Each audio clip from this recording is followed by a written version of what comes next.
Don't shoot your eye out, kid.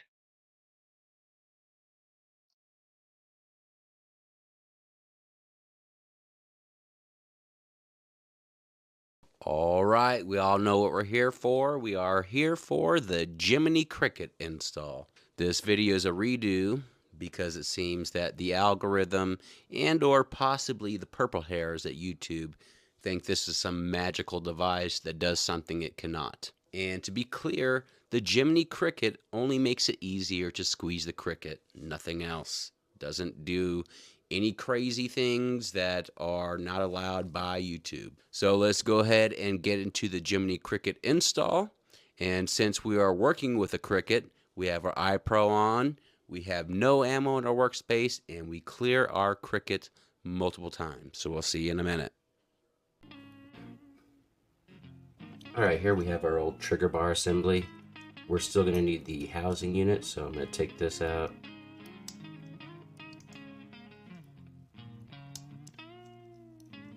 And need to get this spring out as well. Okay. Set this to the side with the spring.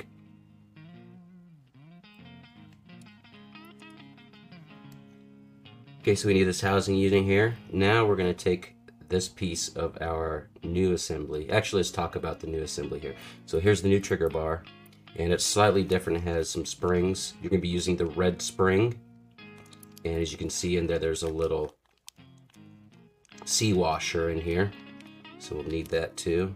So let's go ahead and open this actually.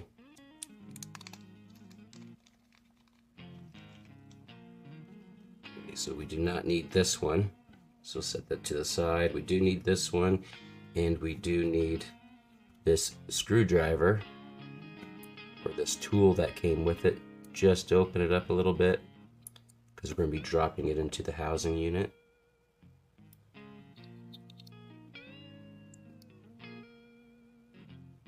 Okay, now you see it comes through on the bottom here, and that's where we take our sea washer.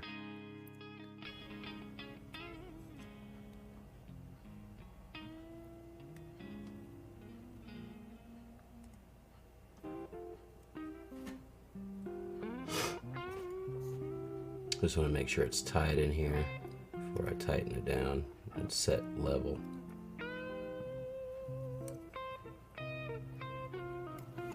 Okay, let's tighten it down.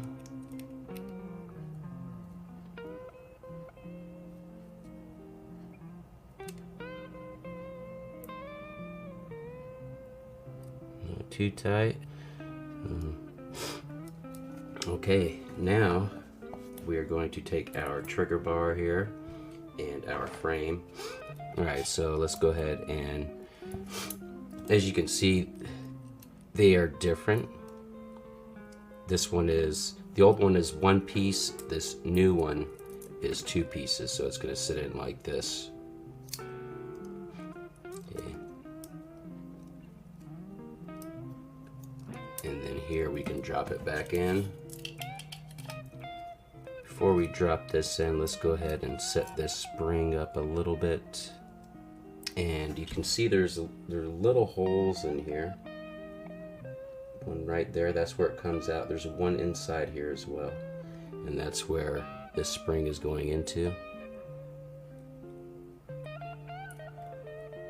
then you just gotta loop it over that little leg here. Now let's go ahead and drop it in to our trigger housing assembly. And we'll set that in. And then we'll work on putting this spring in here. Oh, of course I lost it. Okay, we got it.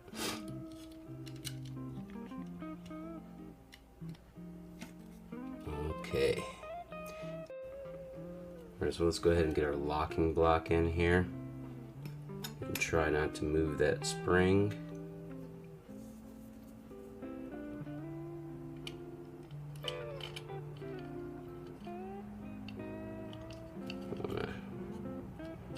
You need to keep it to the right over here.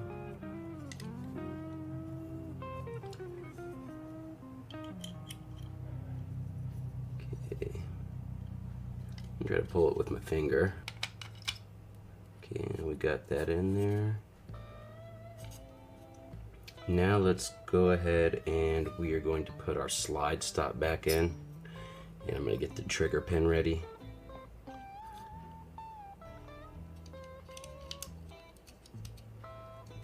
As I understand, this part here is a little tougher. We want to make sure that new spring is sitting over. These two springs are going to be sitting right next to each other.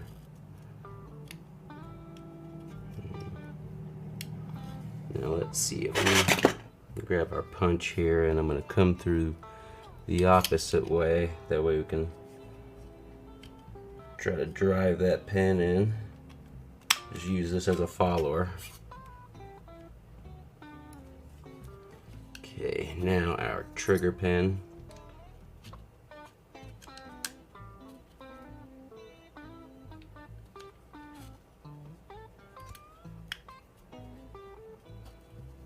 Right. Almost. There we go. And she's set in there. Alright, so let's go ahead and put our pins back in, and we'll put the new barrel in, and we'll do a functions check. Okay, we have her put back together here, and now we're going to put this new barrel in. It's a threaded barrel, so let's put the barrel in, and there's a gasket here as well, so make sure we get that gasket in there. I'm just going to put this on here. It's hard with the arthritis in my trigger finger.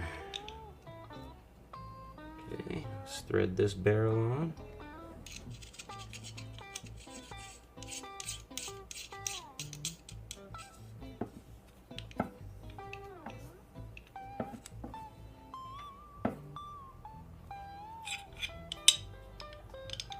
Alright, let's grab our recoil spring, and then let's go ahead and reassemble it here. Okay, and she's in, so let's do a functions check. We know she's clear already. You guys can see she's clear.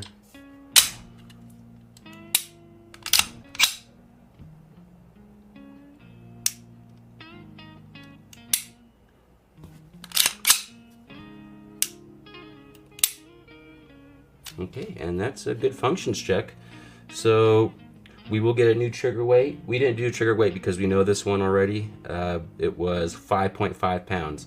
So let's get it in the vise and we'll do a trigger weight. All right, before we do the trigger weight, we're going to go ahead and check the headspace. Just wanted to note that the feed ramp here looks pretty nice. Nice and slick. Okay, so let's take our go gauge and check to make sure the headspace is good.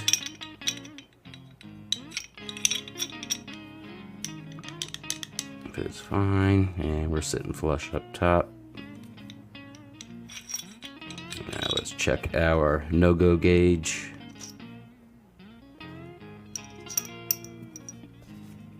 And she should not fit.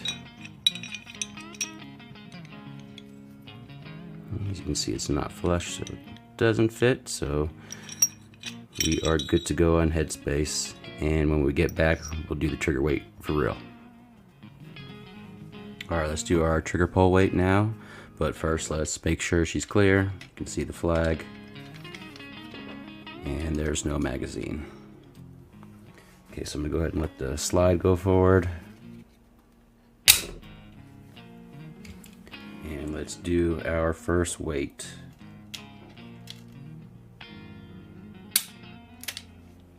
It was 3.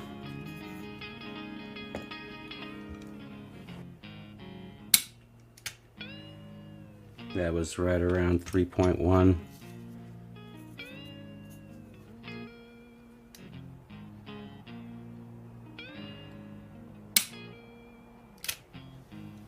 And that was 3.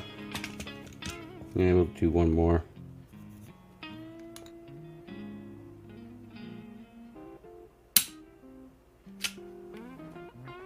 No, it's 2.9.